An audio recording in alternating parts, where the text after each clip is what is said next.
Sir history 10 number का आता है पैट में, आप कुछ ऐसा टिप्स कह लीजिए या ऐसा सिलेबस बताइए जिसको पढ़ लिया जाए 10 में से 8 नंबर पक्के हो जाए, कंफर्म हो जाए। जी रोहित जी, मैं आपको बता दूं 100 नंबर का पेट का पेपर आता है ना, अभी 2 बार पेट का पेपर हो चुका है। उसको एनालिसिस करके देखा गया है कि मैंने कुछ ऐसे टॉपिक बताए हैं चुने हुए हैं हिस्ट्री के, अगर वो आप पढ़ लेंगे 7 से 8 नंबर आपके पक्का है। आपको मैं बता दूं, पहले प्राचीन, मध्यकालीन और आधुनिक भारत का इतिहास 5 नंबर का है, और इंडियन नेशनल मूवमेंट, भारतीय राष्ट्रीय आंदोलन 5 नंबर का अकेले ही है।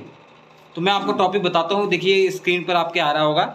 प्राचीन भारत के इतिहास में आप सिंधु घाटी की सभ्यता पढ़ लीजिए, कहाँ से पढ़ना है ये भी मैं आपको बताऊंगा, टेंशन मत लीजिए। वैदिक संस्कृति पढ़ लीजिए, वैदिक सभ्यता। और जैन धर्म और बौद्ध धर्म के बारे में क्या पढ़ना है, जैन धर्म में महावीर जैन के बारे में पढ़ना है, और बौद्ध धर्म में जो है गौतम बुद्ध के बारे में और उनकी जो शिक्षाएं हैं वो पढ़ना है आपको। और मौर्य वंश के अंदर केवल और केवल सम्राट अशोक के बारे में पढ़कर चले जाइए, तो ये 4 टॉपिक में प्राचीन भारत का इतिहास आपका कंप्लीट हो जाएगा। और मध्यकालीन भारत के इतिहास में 3 टॉपिक बस आपको पढ़ने हैं। दिल्ली सल्तनत पढ़ लीजिए, दिल्ली सल्तनत 1206 ईस्वी शुरू हुआ था 1526 ईस्वी तक। जो भी इम्पोर्टेंट उसमें 5 वंश हैं, उनसे संबंधित जो भी इम्पोर्टेंट सुल्तान हुए हैं उनके बारे में पढ़ लीजिए फैक्ट। उसके बाद 1526 में पानीपत की पहली लड़ाई हुई थी, बाबर ने इब्राहिम लोदी को मार दिया था, और उसके बाद मुगल वंश की स्थापना कर दी थी। और मुगल वंश में भी केवल 6 शासकों के बारे में पढ़ना है आपको। पहला बाबर, दूसरा हुमायूं, तीसरा आपका अकबर है, और चौथा जहांगीर है उसका बेटा। ये सब एक दूसरे के बेटे ही हैं। और जहांगीर के बाद शाहजहां है, शाहजहां के बाद औरंगजेब। ये 6 लोगों के बारे में आपको पढ़ना है, मुगल वंश समाप्त हो जाएगा।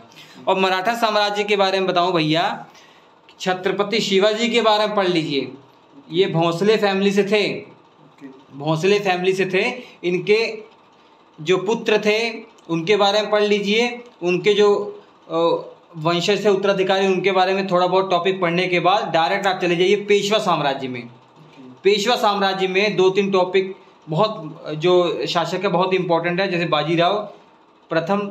ये बाजीराव प्रथम वही है, बाजीराव मस्तानी वाले, इनके बारे में जी। और 2-3 शासकों के बारे में जो इम्पोर्टेंट है उनके बारे में पढ़ने के बाद ये आपका मराठा साम्राज्य कंप्लीट हो जाता है। और मराठा साम्राज्य में ये जरूर पढ़ लीजिएगा कि जो आंग्ल मराठा युद्ध हुए थे, अंग्रेजों के साथ मराठाओं के युद्ध हुए थे, वो जरूर पढ़ लीजिएगा।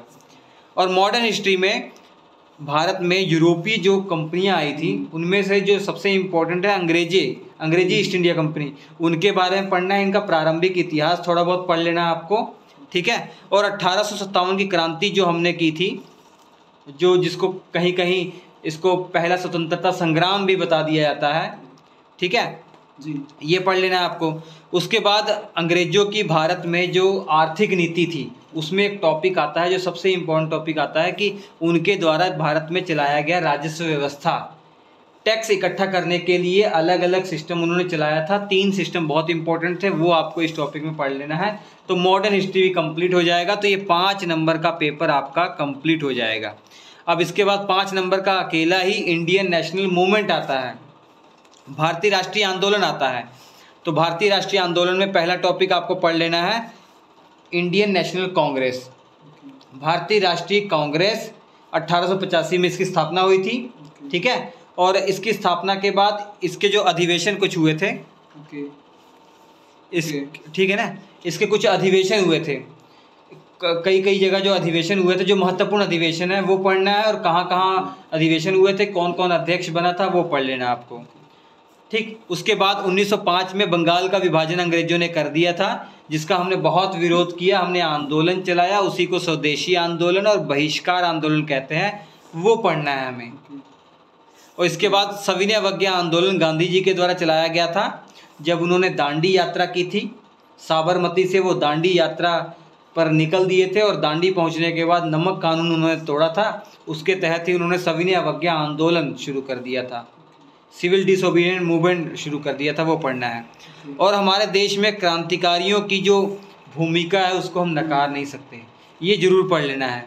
जो हमारे क्रांतिकारी लोग थे इन्होंने क्या काम किए, जैसे काकोरी षड्यंत्र केस पढ़ लेना है, नासिक षड्यंत्र केस आपको पढ़ लेना है, चटगांव शस्त्रागार वाला मामला पढ़ लेना है, ठीक है। इन सब के बारे में पढ़ के ये क्रांतिकारी आंदोलन ख़त्म हो जाएगा। उसके बाद ये 3 एक्ट आप अच्छे से गांठ बांध लीजिएगा, 1909, 1919 और 1935। 1909 के एक्ट को मार्ले मिंटो सुधार अधिनियम कहते हैं। बहुत खतरनाक था भैया। अंग्रेजों ने मुसलमानों के लिए इसमें सेपरेट इलेक्टोरेट सिस्टम ला दिए थे। हिंदू मुस्लिम को अलग करने के लिए बहुत बड़ा षड्यंत्र यहाँ रच दिया था। फिर 1919 का एक्ट पढ़ लेना है जिसे मॉन्टेग्यू चेम्सफोर्ड सुधार अधिनियम कहते हैं। फिर उसके बाद 1935 का भारत शासन अधिनियम पढ़ लेना है, और उसके बाद भारत छोड़ो आंदोलन ये पढ़ लेना है टॉपिक, सुभाष चंद्र बोस और सुभाष चंद्र बोस से जुड़ी हुई जो आज़ाद हिंद फौज है उसके बारे में पढ़ लेना है। बस ये टॉपिक पढ़ के चले जाइए, मैं आपको सुनहरे अक्षरों में लिख के देता हूँ, आपके कम से कम 8 नंबर तो पक्का आ जाएंगे। अब और जानकारी आपको चाहिए हो गई तो अगले वीडियो में बताऊँगा, इस वीडियो में नहीं बता पाऊँगा। आपका बहुत बहुत धन्यवाद। Thank you.